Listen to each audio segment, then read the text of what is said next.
When I grow up, I want to be an investigator. Yes, absolutely. It's a nice experience. You get along with the teachers well. They interact well. Today we visited the Summer with the Sheriff camp. We're excited to see the kids out here. They're excited to see what we have, the resources that we have for the Sheriff's Office, our Mac Center van. We have the K9 that's out here. So I'm Deputy Markham with the Sheriff's Office. I work at the Metro Area Crime Center, and what you see here is our mobile Metro Area Crime Center. So what we could do with this is, if you notice, we have a TV out here, and then when you go in, there's other TVs. Those TVs are actually computers, and we can work from the field instead of being at our office. This allows the kids to see us in a different light.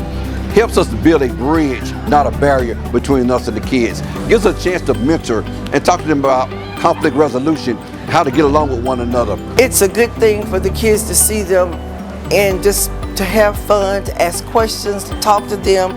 It builds relationships with the Sheriff's Department, with the animals, and to know, the kids need to know that the Sheriff's Department is there as an assistant, as an aide.